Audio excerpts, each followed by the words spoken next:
네, 14기 여러분 사랑합니다. 자, 오늘 이번 시간부터는 선생님 한번 또 아이패드에다가 직접 녹화하는 방식으로 한번 해보려고 해요. 선생님이 자꾸 이제 신식 문물에 익숙해지고 있는 게 선생님도 막 낯설어요. 뭐 이 방법도 써보고 저 방법도 써보고 하는데 어떤 게 더 좋을지는 모르겠지만, 자, 오늘에는 한번 이렇게 스캔도 떠가지고 아이패드에 직접 표시를 하면서 한번 해보도록 할게요.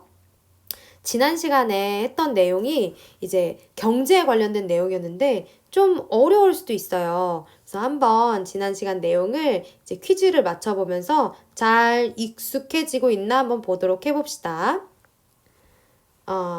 좀 앞으로 넘겨야 될 것 같네요. 자, 앞으로 좀 넘기고요. 자, 첫 번째 문제입니다.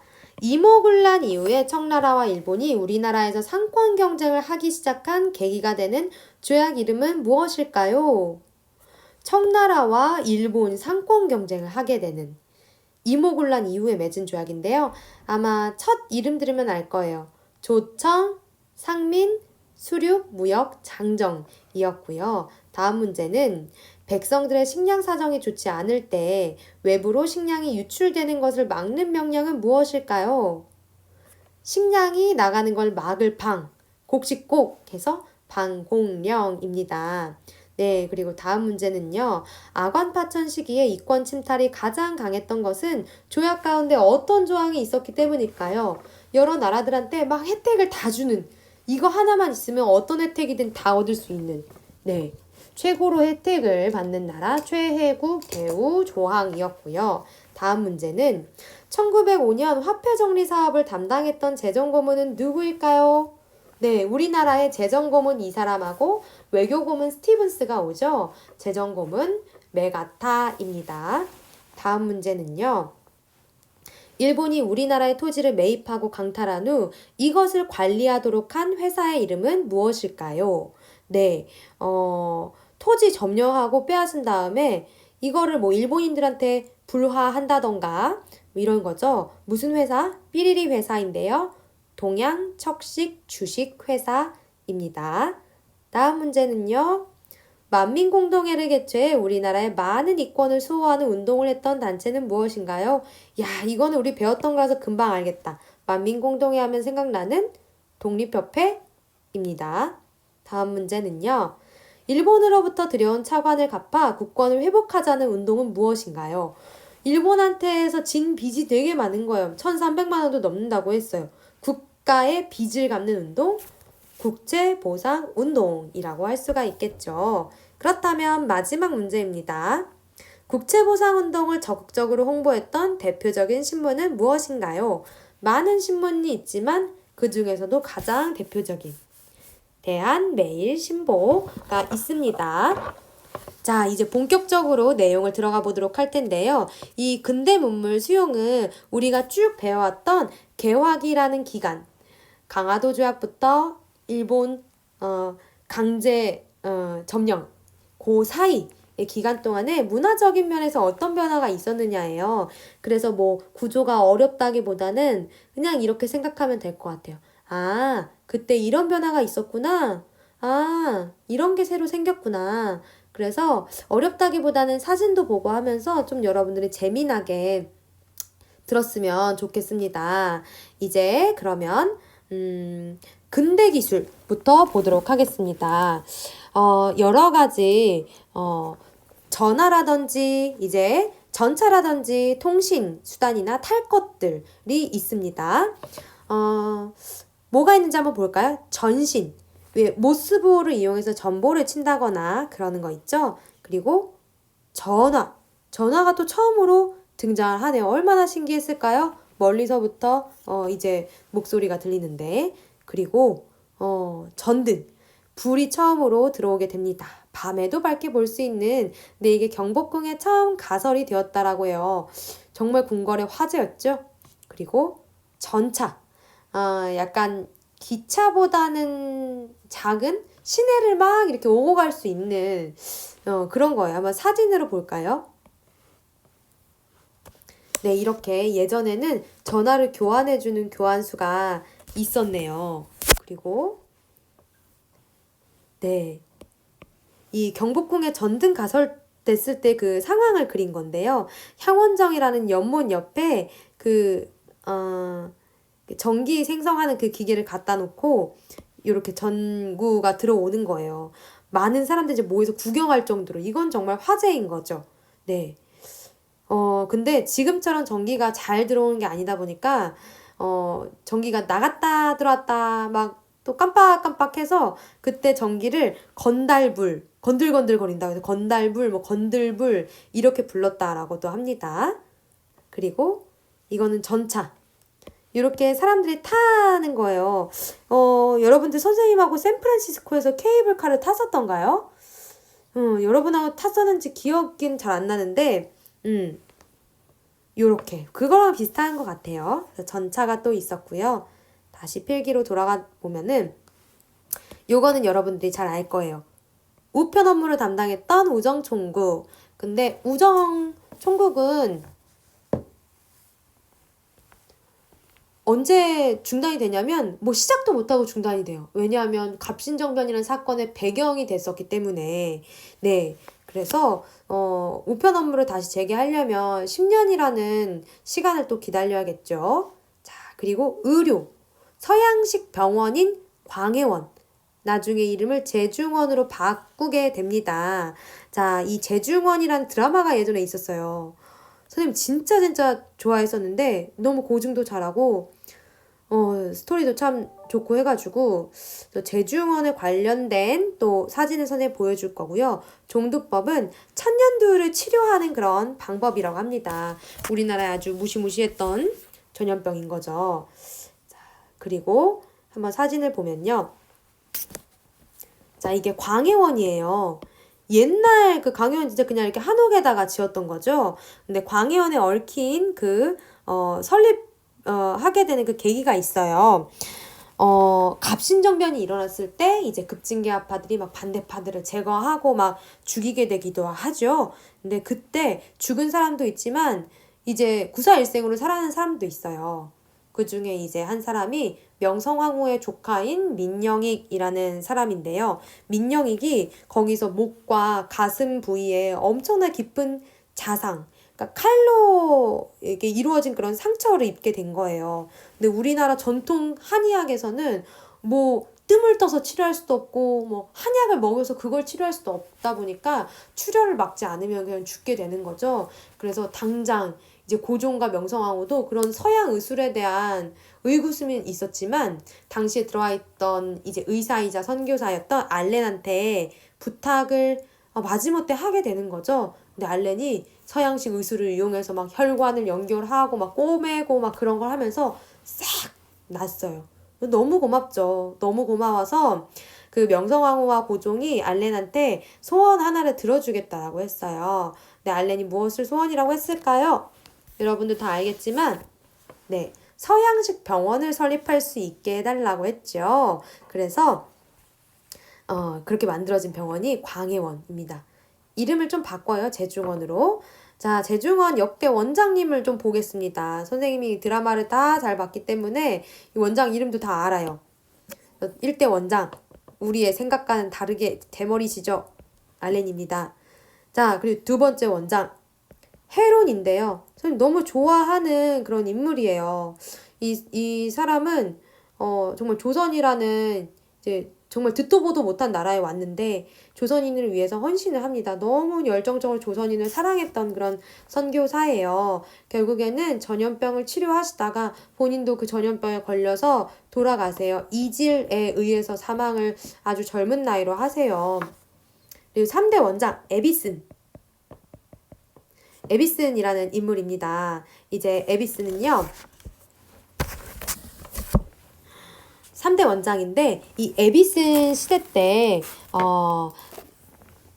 제중원이 한번 쭉 이렇게 또 어려워지게 돼요. 이제 일제강점기를 겪게 되면서요. 근데 이 나중에 한 외국인이 에비슨한테 엄청난 돈을 기부를 해옵니다. 그걸로 이제 제중원도 새롭게 더 증축하고 이제 새롭게 하게 되는데 그 기부를 하신 분 이름이요. 세브란스 씨예요. 그래서 이 제중원은 지금의 그래서 세브란스 병원으로 연결이 되는 겁니다. 왜 세브란스 병원인가 했었죠? 그래서 이렇게 광해원, 제중원에 얽힌 이야기도 한번 봤고요. 건축 이야기를 좀 보도록 하겠습니다. 자, 서울에 있는 명동성당도 르네상스 고딕 양식으로 만들어진 그런 성당이에요. 덕수궁 석조전은 덕수궁에 있는 르네상스식 건축물입니다. 그리고 손탁호텔이라는 호텔도 있었습니다. 우리 사진으로 한번 볼까요? 자, 이게 명동성당 옛날 모습이에요. 다 초가집인데 이것만 우뚝. 야, 그때 진짜 거의 랜드마크? 어디서든지 보이는 그런 건물인 것 같네요. 자, 그리고 이거 명동성당의 현대 모습이에요. 지금은 아파트도 생기고 이제 많이 이렇게 달라진 모습인데 고딕식의 양식을 보이고 있고요. 이제 다음은요. 덕수궁 석조전 모습입니다. 진짜 이렇게 기둥 같은 거 보면 르네상스 양식으로 이렇게 만들어졌어요. 지금의 모습은 이렇게 이쁘게 잔디로 이렇게 이쁘게 해놓은 모습인데 선생님이 서울에 있는 여러 궁궐을 다 갔어요. 경복궁, 창경궁, 창덕궁, 경희궁, 창경궁은 선생님 대학교 옆에 있어서 되게 많이 갔었어요. 그럼 놀러도 가고. 근데 유일하게 못 가본 궁궐이 바로 이 덕수궁 하나. 근데 나중에 코로나 사태가 나아지면 여기 가서 석조전도 보고 싶고 이제 그래요. 그래서 손탁호텔 사진은 선생님이 넣는 걸 깜빡했는데 우리 책 267쪽에 있어요. 그 러시아 공사와 인척관계에 있어서 우리나라에 오게 된 독일인 여성인데 이름이 손탁인 거죠. 좀 특이하죠. 근데 이 손탁이 음식 솜씨도 굉장히 좋고 그래서 고종이 손탁을 발탁했대요. 그래서 외국인들이 오게 될 때 접대를 맡기거나 연회를 주관하거나 귀빈들한테 서양 요리를 그런 제공하는 역할을 손탁이 했었다라고 해요. 그래서 그 고종은 손탁이 만들어준 요리나 그런 커피도 굉장히 즐겼다라고 합니다. 그래서 고종이 그 땅을 선물로 줘요. 왕실 소유의 토지를 하사해 주는데 나중에 손탁이 그 땅에다가 호텔을 짓게 되는 거예요. 1층에는 커피숍이 있었다고 하고요. 많은 그 유명 인사들이 이 손탁 호텔에 묵었대요. 우리가 잘 아는 이토 히로부미도 여기에 묵었고 영국 수상 처칠이라고 아나요? 그 사람이 있는데 그 사람도 여기에 머문 적이 있다고 합니다. 네, 그럼 다시 필기로 돌아가 봅시다. 자, 언론기관 한번 볼까요? 자, 신문입니다. 우리나라 최초의 신문은 뭐냐? 한성순보네요. 방문국이라는 인쇄 업무를 담당했던 그런 기관에서 발행을 했고요. 안타깝게도 한성순보도 개화파가 담당을 하고 있었기 때문에 갑신정변으로 폐간됐다고 합니다. 그리고 독립신문 우리가 아는 그거예요. 자, 서재필이 만든 거 민간인이 정부의 자금 지원을 받아서 만든 거라고 할 수 있겠죠. 독립협회의 특징이 있다면 한글과 함께 영어로도 발행이 됐다라는 겁니다. 자, 이제 황성신문 보겠습니다. 황성신문은 양반 지식인들 대상으로 만든 신문인데요. 황성신문 하면 요거 하나 기억해 둘까요? 을사늑약 맺고 나서 장지연이 시일야 방성대곡이라는 논설을 실었던 거. 오늘 밤 크게 목 놓아 운다 라고 해서 그 울분과 그 비통함, 애통함을 표현했던 사설입니다. 자, 대한매일신보 선생님 빨간색으로 썼는데요. 그때 당시에 가장 인기 있었던 신문이에요. 특이하게도 양기탁과 베델이라는 사람이 같이 발행을 했어요. 베델이 이제 영국인이었는데요. 그 베델은 원래 그 특파원으로 파견이 돼서 러일 전쟁 취재하러 온 사람이에요. 그러다가 참 신기한 인생이에요. 한국 독립을 위해서 진짜 온몸으로 헌신했던 사람이라고 합니다. 그래서 베델은 그 우리나라의 소식을 잘 알려야겠다라고 생각을 했는지 한글판 아니라 국한문판, 영문판 세 가지 종류로 다 발행을 하게 됩니다. 그래서 독립을 위해서 반일 논조로 계속 기사를 쓰기도 했고요. 참 멋진 사람인 것 같아요. 근데 질병으로 인해서 37살의 나이로 되게 빨리 죽어요. 근데 이런 유언을 남겨요. 나는 죽을지라도 신보, 대한민일 신보는 영생케 하여 한국 민족을 구하라. 네, 그래서 양화진, 우리나라의 쳤고요. 강력한 항일 논조로 이렇게 했던 언론인이라고 할 수가 있겠죠. 우리 앞에서도 배웠지만 자, 국채보상 운동을 홍보했던 신문이 대한매일신보입니다. 대한매일신보는 우리나라 최대로 사람들이 많이 봤던 신문이에요. 1만 부를 넘게 팔렸대요. 근데 그때는 사람들이 글을 모르는 사람들이 시장에서 이렇게 신문 읽어주는 사람 걸 듣고도 했으니까 뭐 이렇게 봤다라고 하는 거는 이제 이거의 몇 배는 대한매일신보를 접했을 거예요. 영문판만 해도 500부가 팔렸다고 하니까 최소 외국인 500명을 봤다라는 얘기겠죠. 그리고 뭐 제국신문, 천도교 만세보 이런 신문도 있었다고는 합니다만 아마 대한매일신보란 독립신문 정도가 제일 중요하지 않을까 싶기도 합니다. 자, 그 다음 이제 교육 부분으로 가보도록 하겠습니다. 우리나라 조선시대 때 애기들은 제일 먼저 어떤 단계의 학교부터 다닐까요? 애기들이 다니는 학교. 천자문 배우는데. 네, 뭐 서당, 아니면 뭐 향교, 뭐 이런 거 다녔을 텐데, 이제 서양식, 그런 학교가 생겨나게 됩니다. 그래서 함경도 원산에 만들어진 원산학사. 최초의 근대적 교육기관이래요. 그 주민들이 굉장히 이걸 설립했으면 좋겠다라고 이제 의견을 많이 모았던 것 같아요. 그리고 동문학, 통역관을 양성하는 그런 기관이에요. 그리고 뭔가 우리가 생각하는 그런 근대적인 느낌의 학교, 유경공원이 이제 영어도 가르치고 지리도 가르치고 미국인 교사들도 초빙을 하고 뭐 헐버트라고 하는 이제 우리나라를 위해서 일을 했던 그런 사람도 유경공원의 교사였다고 합니다. 자, 이 학교들은 또 들어봤을 수도 있어요. 선교사들이 세운 배제학당, 이화학당. 한번 사진을 볼까요? 네, 대한매일신보 사진이네요. 대한매일신보 편집국 그 사진이라고 하고요. 수염도 낮고 이렇게 갓도 쓰고 있는데 이렇게 막 교열 보고 있는 모습이 참 인상적이에요. 베델 모습입니다. 참 잘생겼죠. 젊은 나이로 이렇게 와서. 네. 그리고 이화학당, 여성 선교사 스크랜튼 부인이 세웠어요. 자, 이화학당에 다녔던 우리가 아는 유명한 인물 바로 유관순 열사입니다. 자, 그리고 선교사 아펜젤러가 세운 배제학당, 지금의 배제고등학교, 배제대학교로 연결이 됩니다. 한번 이 선교사들 모습도 한번 보고 갈까요?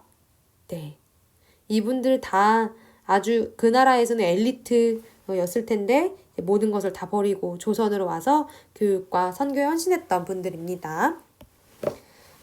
자, 교육 입국 조서로 가볼까요? 2차 가보개혁 때 교육 입국 조서, 교육으로 나라를 세운다라는 뜻인데요. 이거를 고종이 반포를 하게 돼요. 그래서 교육 원래 중요하니까 우리 지금 너무 우리나라 원래 교육력 엄청 강하잖아요. 그래서 이거를 통해서 여러 학교 관제들을 만들게 됩니다. 소학교, 사범학교, 외국어 학교 등을 이제 설립을 교육 입국 조서 이후로 하게 되는 거예요. 소학교는 지금의 어떤 학교에 해당할까요? 네, 초등학교. 그러면 사범학교는 왜 우리 사범대학 할 때 쓰는 말이에요. 사범대학. 교육학과 있는 선생님을 배출해내는 그런 학교, 외국어 학교도 만들어지게 됩니다. 선생님은 선생님이긴 하지만 사범대학을 나오진 않았어요. 그러니까 역사교육과를 나온 게 아니라 선생님은 사학과를 나왔습니다. 역사학과를 나와서 그런 교육학을 복수 전공한다고 할까요? 그런 선생님이 되기 위한 교과들을 수강을 하는 걸 교직 이수라고 해요. 그래서 선생님은 사범대학 출신이 아니라 이제 교직 이수 출신이라고 할 수가 있죠. 뭐 여담이었고요. 이제 일상생활 부분부터는 우리 영상을 한번 끊어서 가보도록 하겠습니다. 잠깐 쉬고 오세요.